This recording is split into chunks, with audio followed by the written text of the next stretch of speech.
വിശുദ്ധ മത്തായി 5-ാം അധ്യായം. സുവിശേഷ ഭാഗ്യങ്ങൾ. ജനക്കൂട്ടത്തെ കണ്ടപ്പോൾ യേശു മലയിലേക്ക് കയറി. അവൻ ഇരുന്നപ്പോൾ ശിഷ്യന്മാർ അടുത്തെത്തി. അവൻ അവരെ പഠിപ്പിക്കാൻ തുടങ്ങി. ആത്മാവിൽ ദരിദ്രരായവർ ഭാഗ്യവാന്മാർ, സ്വർഗരാജ്യം അവരുടേതാണ്. വിലപിക്കുന്നവർ ഭാഗ്യവാന്മാർ, അവർ ആശ്വസിപ്പിക്കപ്പെടും. ശാന്തശീലർ ഭാഗ്യവാന്മാർ, അവർ ഭൂമി അവകാശമാക്കും.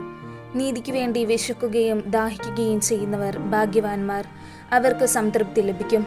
കരുണയുള്ളവർ ഭാഗ്യവാന്മാർ, അവർക്ക് കരുണ ലഭിക്കും. ഹൃദയശുദ്ധിയുള്ളവർ ഭാഗ്യവാന്മാർ, അവർ ദൈവത്തെ കാണും. സമാധാനം സ്ഥാപിക്കുന്നവർ ഭാഗ്യവാന്മാർ, അവർ ദൈവപുത്രന്മാരെന്ന് വിളിക്കപ്പെടും. നീതിക്ക് വേണ്ടി പീഡനമേൽക്കുന്നവർ ഭാഗ്യവാന്മാർ, സ്വർഗരാജ്യം അവരുടേതാണ്. എന്നെ പ്രതി മനുഷ്യർ നിങ്ങളെ അവഹേളിക്കുകയും പീഡിപ്പിക്കുകയും എല്ലാവിധ തിന്മകളും നിങ്ങൾക്കെതിരെ വ്യാജമായി പറയുകയും ചെയ്യുമ്പോൾ നിങ്ങൾ ഭാഗ്യവാന്മാർ. നിങ്ങൾ ആനന്ദിച്ചാഹ്ലാദിക്കുവിൻ. സ്വർഗത്തിൽ നിങ്ങളുടെ പ്രതിഫലം വലുതായിരിക്കും. നിങ്ങൾക്ക് മുമ്പുണ്ടായിരുന്ന പ്രവാചകന്മാരെയും അവർ ഇപ്രകാരം പീഡിപ്പിച്ചിട്ടുണ്ട്. ഭൂമിയുടെ ഉപ്പും ലോകത്തിന് പ്രകാശവും.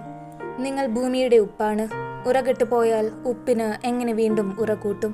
പുറത്തേക്ക് വലിച്ചെറിഞ്ഞ് മനുഷ്യരാൽ ചവിട്ടപ്പെടാനല്ലാതെ മറ്റൊന്നിനും അത് കൊള്ളുകയില്ല. നിങ്ങൾ ലോകത്തിന് പ്രകാശമാണ്. മലമുകളിൽ പണിതുയർത്തിയ പട്ടണത്തെ മറച്ചുവെക്കുക സാധ്യമല്ല. വിളക്ക് കൊളുത്തിയ ആരും പറയുടെ കീഴിൽ വയ്ക്കാറില്ല, പീഠത്തിന്മേലാണ് വയ്ക്കുക.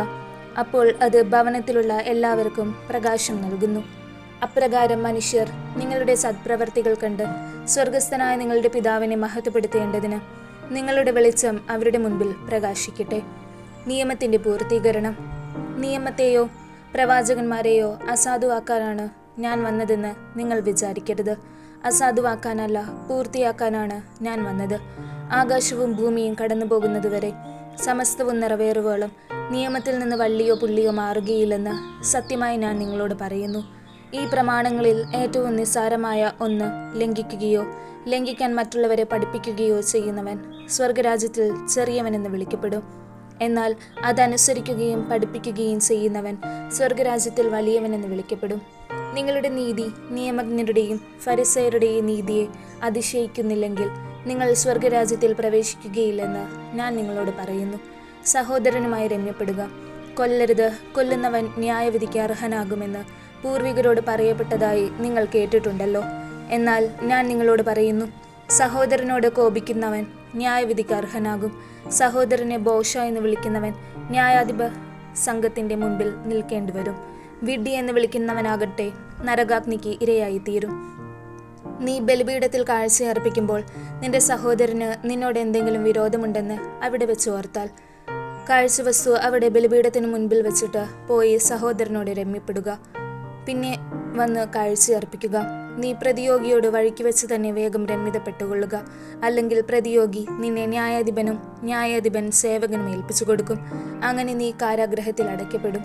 അവസാനത്തെ ചില്ലിക്കാശും കൊടുത്തു വീട്ടുവോളം നീ അവിടെ നിന്ന് പുറത്തു വരികയില്ലെന്ന് സത്യമായി ഞാൻ നിന്നോട് പറയുന്നു.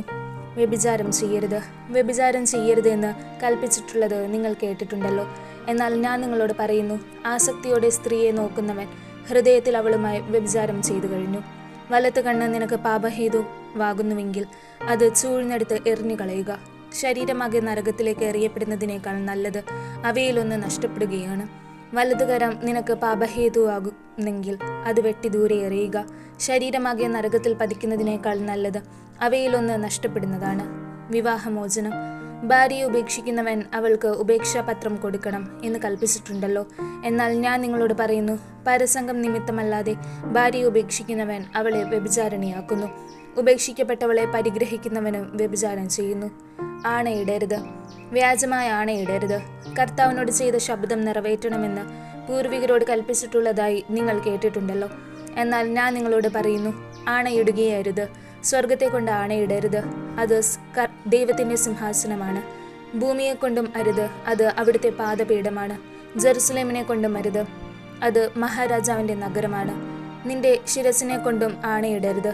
അതിലെ ഒരു മുടിയിഴ വെളുപ്പിക്കാനോ കറുപ്പിക്കാനോ നിനക്ക് സാധിക്കുകയില്ല. നിങ്ങളുടെ വാക്ക് അതെ അതെ എന്നോ അല്ല അല്ല എന്നോ ആയിരിക്കട്ടെ.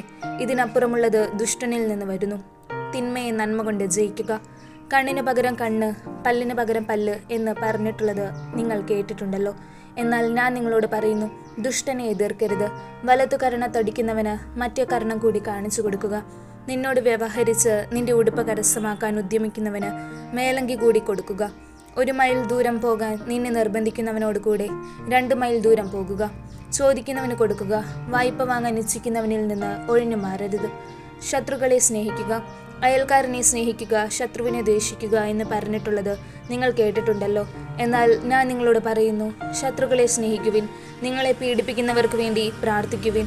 അങ്ങനെ നിങ്ങൾ നിങ്ങളുടെ സ്വർഗസ്ഥനായ പിതാവിൻ്റെ മക്കളായി തീരും. അവിടുന്ന് ശിഷ്ടരുടെയും ദുഷ്ടരുടെയും മേൽ സൂര്യൻ ഉദിപ്പിക്കുകയും നീതിമാന്മാരുടെയും നീതിരഹിതരുടെയും മേൽ മഴ പെയ്യ്ക്കുകയും ചെയ്യുന്നു.